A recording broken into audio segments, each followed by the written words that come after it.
যাদের ঢাল তলোয়ার নেই তাদের আমরা নিধিরাম সর্দার বলি, আর পথের ভাষায়, রাস্তার ভাষায় বলি ফুটো মস্তান। এরকম বেশ কিছু ফুটো মস্তান বাংলার রাজনীতিতে ঘুরে বেড়ায়। তাদের মধ্যে অন্যতম প্রধান হচ্ছেন আমাদের one and only Suvendu Adhikari.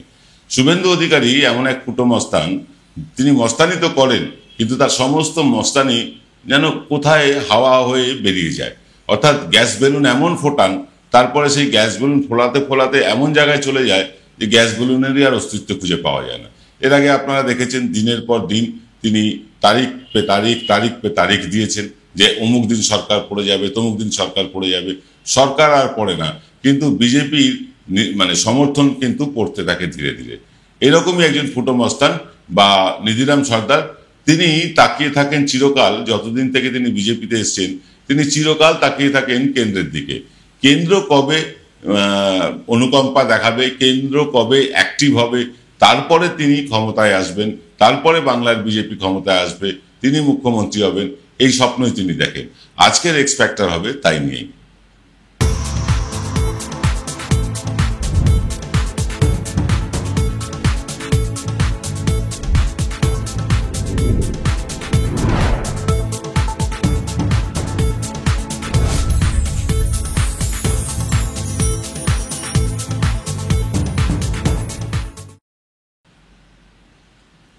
নমস্কার, শুভ সন্ধ্যা। আপনাদের সকলকে শুভেচ্ছা জানিয়ে শুরু করছি আজকের অনুষ্ঠান।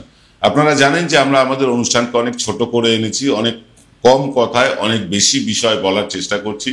আপনারা এটাও জানেন যে আমরা আমাদের যারা এডিটর আছেন সেই এডিটর টিমের সদস্য সুমন ভট্টাচার্য, প্রসূন গুপ্ত, এরকম মানে আমরা যারা বাইরে থেকে আমাদের অনুষ্ঠান করেন, কৌশিক শীল, এনাদেরকে আপনাদের সামনে আনতে পারিনি।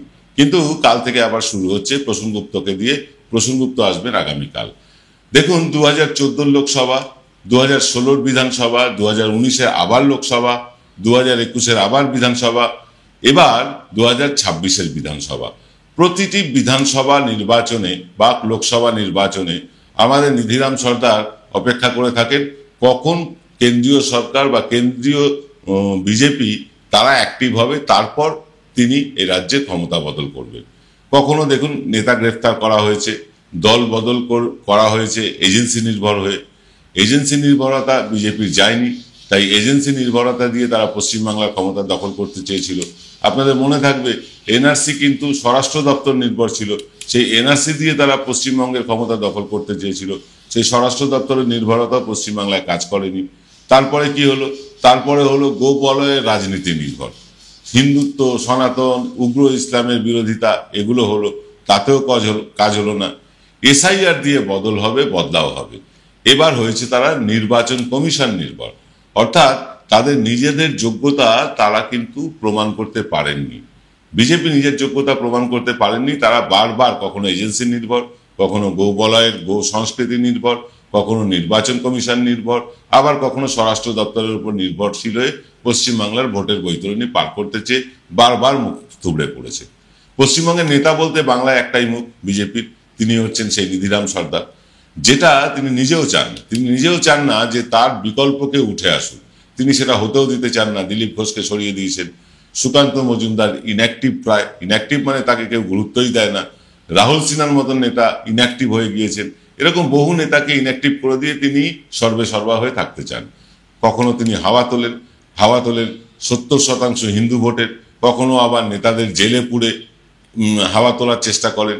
এবারে হাওয়া বাংলাদেশি রোহিঙ্গা তাড়িয়ে আর ভবানীপুর থেকে মমতা ব্যানার্জিকে হারিয়ে ক্ষমতায় আসবেন।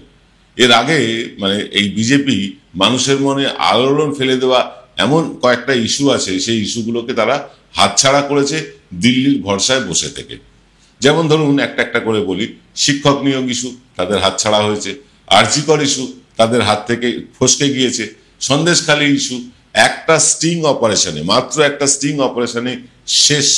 সাম্প্রতিক দুর্গাপুর ইস্যুতেও দুজনের উদ্দাম যৌনতায় রুটি সেঁকতে গিয়ে যতটা না রুটিটা পুড়েছে তার থেকে বেশি মুখ পুড়েছে বিজেপি। হিন্দু তথা সমস্ত বাঙালিদের শ্রেষ্ঠ উৎসব হচ্ছে গিয়ে দুর্গাপুজো। এমনকি কালী পুজোটাও তারা করায়ত্ত করতে পারেনি। দুর্গাপুজো তো গেছেই, কালী পুজোও তারা করায়ত্ত করতে পারেনি। সামনেই আসছে জগদ্ধাত্রী পুজো, জগদ্ধাত্রী পুজোতেও পারবে না। ফলে যতই হিন্দু হিন্দু করে নাচুক বিজেপি, হিন্দুদের পুজো পার্বণে মানুষের আবেগ উত্তেজনাকে ভোটের আগে শেষ সুযোগটা থেকেও তাদেরকে সরে যেতে হয়েছে। তাদেরকে দূর থেকে তাকিয়ে দেখতে হয়েছে যে তাদের নাকের ডগা দিয়ে তৃণমূল হাসতে হাসতে এই পুজোর উৎসবটাকে কিভাবে রাজনৈতিকভাবে কাজে লাগানো যায় তা দেখিয়ে দিয়েছে। মমতা বন্দ্যোপাধ্যায় সমস্ত ইস্যু তাদের কাছ থেকে কেড়ে নিয়েছে। এইবার মমতা ব্যানার্জি উত্তরবঙ্গের যে প্রাকৃতিক বিপর্যয় হলো সেই ইস্যুটাও কেড়ে নিলেন। যখন মমতা ব্যানার্জি বিপর্যয় মোকাবিলা করতে বারবার উত্তরবঙ্গ ছুটে যাচ্ছেন, ত্রাণ দিচ্ছেন, অর্থ সাহায্য দিচ্ছেন, চাকরি দিচ্ছেন, পরিকাঠামোকে স্বাভাবিক করে তুলতে নিজে দেখভাল করছেন, মানুষের কাছে আবেদন করছেন ত্রাণ তহবিলে অনুদান দিন, এবং সরকারি ফান্ড থেকে সেখানে ডেভেলপমেন্টের কাজ শুরু করেছেন, নিজের হাতে তদারকি করছেন তিনি, তখন নিজের এলাকাতেই ছবি তোলাতে গিয়ে একের পর এক বিজেপি নেতা জনরোষের শিকার হচ্ছে। এমনকি শুভেন্দুর দেওয়া ত্রাণ সামগ্রী পর্যন্ত ফিরিয়ে দিচ্ছেন বর্ণাত্মরা শুভেন্দুর ত্রাণ পর্যন্ত নিচ্ছেন না। এখন বিজেপির একমাত্র ভরসা হচ্ছে নির্বাচন কমিশন। এসআইআর করে 1 কোটি বাংলাদেশি, রোহিঙ্গা, মৃত ভোটার, ডুপ্লিকেট ভোটার আর এলাকা ছেড়ে চলে যাওয়া ভোটারদের নাম বাদ দিতে পারলেই বঙ্গ বিজেপির ধারণা তৃণমূলের যে 5-6% ভোটের তফাৎ আছে তাদের সাথে, সেটা ঘুচে গিয়ে এবার নাকি বাংলায় পদ্ম ফুল ফুটবে। আমরা এসআইআর নিয়েও কথা বলবো, তবে তার আগে আমাদের নিতে হবে ছোট্ট একটা বিরতি। ফিরে এসে বলবো যে এসআইআর নিয়ে আমাদের বক্তব্য অতীতে কি ছিল, বর্তমানে কি আছে। ফিরছি ছোট্ট একটা বিরতির পর। এবার সাধ্যের মধ্যেই হবে মধ্যবিত্তের স্বাদ পূরণ। নতুন বাড়ি, নতুন স্বপ্ন, সুখের নতুন অধ্যায় শুরু হোক এই উৎসবে। Ashoka group, রিডিফাইনিং realty. ফোন করুন 9163502850। Found Kolkata's first ever sweet shop serving so unique items like Dab Malai Curry, Motichur Truffle, Gajor Borfi, Dab Kalakand, and I had to try them. শুধু তাই নয়, শক্তিগড়ের ল্যাংচা, বর্ধমানের সীতাভোগ, মালদার পোস্তকদম, বহরমপুরের ছানা বড়া, এগুলো সবকিছু খেতে হলে আর এত দূরে যেতে হবে না। সুন্দরিনী ন্যাচারালসে পেয়ে যাবে পশ্চিমবঙ্গের বিখ্যাত 10টা জেলার মিষ্টি all under the same roof. এদের বেস্ট সেলার্স কচি ডাবের শাঁস দিয়ে বানানো ডাব মালাইকারি আর কলা পাতায় মোড়া গুড়ের সন্দেশ পাতুরি আর মাস্ট ট্রাই। ফিরলাম বিরতির পর।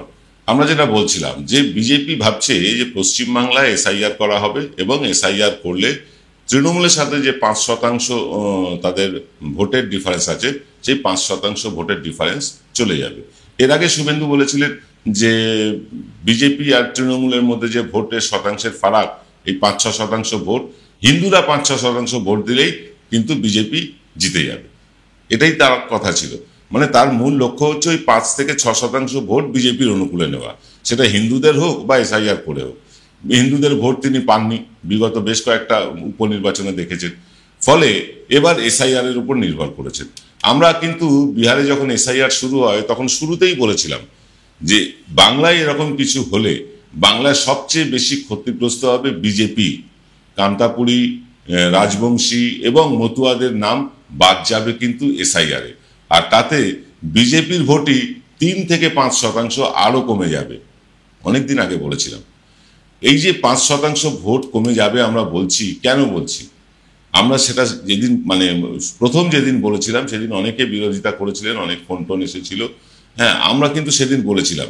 আর আজকে আমাদের কথাই রিপিট করছেন, আমাদের কথাই বলছেন মতুয়া নেতা এবং বিজেপির বিধায়ক অসীম সরকার। ইতিমধ্যেই মতুয়া অধ্যুষিত এলাকাগুলো অর্থাৎ উত্তর 24 পরগনা, নদিয়া জেলার একটা বড় অংশে এসআইআর নিয়ে কিন্তু একটা আতঙ্ক তৈরি হয়েছে। আর সেই সব এলাকা থেকে নির্বাচিত যে বিজেপির নেতারা আছেন তারা কিছুতেই তা সামাল দিতে পারছেন না। এই সামাল দিতে না পেরে অসীম সরকারের মতোই অনেকেই বিজেপির নেতা হয়েও বিজেপির বিরোধিতায় কোমর বেঁধে নেমে পড়েছেন। ওদিকে বিএলওদের প্রতিটি গতিবিধির ওপর নজরদারি চালাতে প্রতিটি বুথে এজেন্ট তৈরি কাজ থেকে শুরু করে তাদের কাজের কি প্রশিক্ষণ, সব কিছু কিন্তু তৃণমূল করে রেখেছে। যত সরকারি কর্মচারী বিএলএ হিসেবে বাড়ি বাড়ি যাবেন তাদের ম্যান মার্কিং পর্যন্ত করবার জন্য প্রস্তুতি নিয়ে ফেলেছে তৃণমূল। অন্যদিকে দেখুন তাকিয়ে বিজেপি ভরসায় আছে সেই নির্বাচন কমিশনের উপরেই। কারণ হচ্ছে নির্বাচন কমিশন বিজেপির হয়ে কাজ করে দেবে। বিজেপি আর বিএলএ নিয়োগ করতেই হবে না বিজেপিকে, এমন একটা ধরে নিয়ে তারা মঞ্চ আলো করে বক্তৃতা দিচ্ছেন। মানে তারা বিএলএ নিয়ে একেবারেই চিন্তিত নন, অর্থাৎ বিএলএদের ফাংশনটা কি, বিএলএ কিভাবে কাজ করবে, এরকম ভাবে তারা বুথ লেভেল এজেন্ট তৈরি পর্যন্ত করেননি।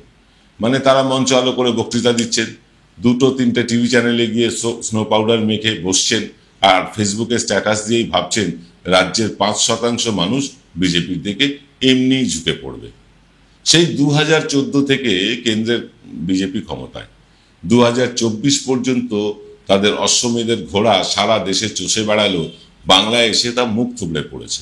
এটা আপনারা দেখেছেন। কোনো এজেন্সির জাদু কাজ করেনি। কেন্দ্রীয় প্রকল্পের টাকা আটকে রেখে বাংলাকে ভাতে মারার যে অপচেষ্টা, তা বিফলে গিয়েছে। সনাতনী গান হিন্দুরাই শুনতে চাননি।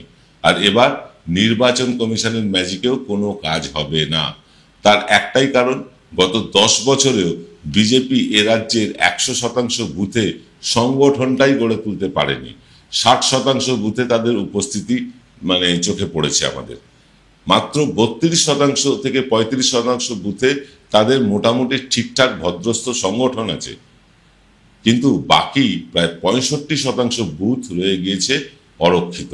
আর পশ্চিমবাংলার ভোটে জিততে হলে দুটো ফ্যাক্টর, এক হচ্ছে বিকল্প উন্নয়নের জন্য গণ আন্দোলন গড়ে তুলতে হবে, এটা একটা ফ্যাক্টর।